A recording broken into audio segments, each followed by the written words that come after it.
നമസ്കാരം. പ്രപഞ്ചോൽപത്തിയുടെ രഹസ്യങ്ങൾ തേടിയുള്ള മനുഷ്യന്റെ യാത്രയിൽ വിസ്മയിപ്പിക്കുന്ന പുതിയൊരു അധ്യായം കൂടി തുറന്നിരിക്കുകയാണ് നാസയുടെ ജെയിംസ് വെബ് സ്പേസ് ടെലസ്കോപ്പ്. പ്രപഞ്ചത്തിന്റെ അതിദൂരങ്ങളിൽ നിന്ന് ജെയിംസ് വെബ് കണ്ടെത്തിയ വിർജിൽ എന്ന ഗാലക്സികളുടെ രൂപീകരണത്തെക്കുറിച്ചുള്ള നിലവിലെ ശാസ്ത്രീയ ധാരണകളെ പോലും വെല്ലുവിളിച്ചുകൊണ്ട് ജ്യോതിശാസ്ത്ര ലോകത്തെ ഒന്നടങ്കം അത്ഭുതപ്പെടുത്തിയിരിക്കുകയാണ്. മനുഷ്യന്റെ കാഴ്ചപ്പാടിനനുസരിച്ച് സ്വഭാവം മാറുന്നതുകൊണ്ട് ജെക്കിൽ ആൻഡ് ഹൈഡ് എന്നാണ് ഗവേഷകർ ഈ ഗാലക്സിയെ വിശേഷിപ്പിക്കുന്നത്. ഹബിൾ ടെലസ്കോപ്പിന് കാണാൻ കഴിയുന്ന സാധാരണ പ്രകാശ തരംഗങ്ങളിൽ പരിശോധിക്കുമ്പോൾ നക്ഷത്രങ്ങൾ രൂപപ്പെടുന്ന തികച്ചും സാധാരണമായ ഒരു ഗാലക്സിയായിട്ടാണ് വിർജിൽ പ്രത്യക്ഷപ്പെടുന്നത്. എന്നാൽ ജെയിംസ് വെബിലെ മിഡ് ഇൻഫ്രാറെഡ് ഇൻസ്ട്രുമെന്റ് ഉപയോഗിച്ച് ഇൻഫ്രാറെഡ് തരംഗ ദൈർഘ്യത്തിലൂടെ നോക്കുമ്പോൾ ഈ ഗാലക്സിയുടെ ഉള്ളിൽ ഒളിപ്പിച്ചിരിക്കുന്ന ഭീമാകാരമായ ഒരു ബ്ലാക്ക് ഹോൾ വെളിപ്പെടുന്നു. വിർജിലിന് 2 വ്യക്തിത്വങ്ങളാണ് ഉള്ളതെന്ന് ഈ കണ്ടെത്തലിന് നേതൃത്വം നൽകിയ അരിസോണ സർവകലാശാലയിലെ ജ്യോതിശാസ്ത്രജ്ഞനായ ജോർജ് റീക്കി വ്യക്തമാക്കി. അൾട്രാവയലറ്റ് ഒപ്റ്റിക്കൽ കാഴ്ചകളിൽ ഇത് നക്ഷത്രങ്ങൾ ശാന്തമായി രൂപപ്പെടുന്ന ഒരു യുവ ഗാലക്സിയായി കാണപ്പെടുമ്പോൾ ഇൻഫ്രാറെഡ് വിവരങ്ങൾ ചേർക്കുന്നതോടെ അമിതമായ ഊർജം പുറത്തുവിടുന്ന ഒരു ബ്ലാക്ക് ഹോളിനെ ഉള്ളിൽ ഒളിപ്പിച്ച രൗദ്രരൂപിയായി വിർജിൽ മാറുന്നു. പ്രപഞ്ചത്തിലെ ഏറ്റവും തീവ്രമായ പല വസ്തുക്കളും ഇൻഫ്രാറെഡ് തരംഗദൈർഘ്യത്തിലൂടെ നോക്കിയാൽ മാത്രമേ ദൃശ്യമാകൂ എന്ന വലിയ പാഠമാണ് ഈ കണ്ടെത്തൽ നൽകുന്നത്.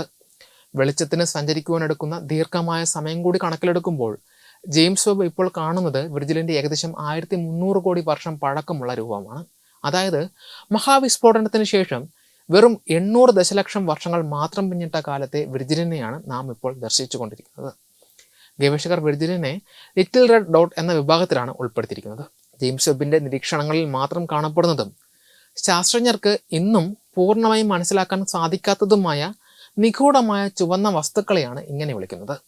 മഹാവിസ്ഫോടനത്തിന് ശേഷം 600 ദശലക്ഷം വർഷങ്ങൾ പിന്നിട്ട കാലത്ത് ഇവ ധാരാളമായി കാണപ്പെട്ടിരുന്നെങ്കിലും പിന്നീട് അപ്രത്യക്ഷമായതായി കാണുന്നു. പൊടിപടലങ്ങളാൽ മറയ്ക്കപ്പെട്ടതും എന്നാൽ അതിവേഗം പദാർത്ഥങ്ങളെ വിഴുങ്ങിക്കൊണ്ടിരിക്കുന്നതുമായ അതിഭീമൻ ബ്ലാക്ക് ഹോളുകളുടെ സാന്നിധ്യമാണ് ഈ ചുവന്ന കുത്തുകൾക്ക് പിന്നിലെന്ന് ഗവേഷകർ സംശയിക്കുന്നു. വിർജിലിനെ പോലെയുള്ള ഗാലക്സികളെ പഠിക്കുന്നതിലൂടെ ഈ നിഗൂഢതയുടെ ചുരുളഴിക്കാൻ സാധിക്കുമെന്നാണ് പ്രതീക്ഷ. ബ്ലാക്ക് ഹോളുകളുടെയും ഗാലക്സികളുടെയും വളർച്ചയെക്കുറിച്ചുള്ള നമ്മുടെ മുൻധാരണകളെ തന്നെ ഈ കണ്ടെത്തൽ തിരുത്തി കുറിക്കുന്നുണ്ട്.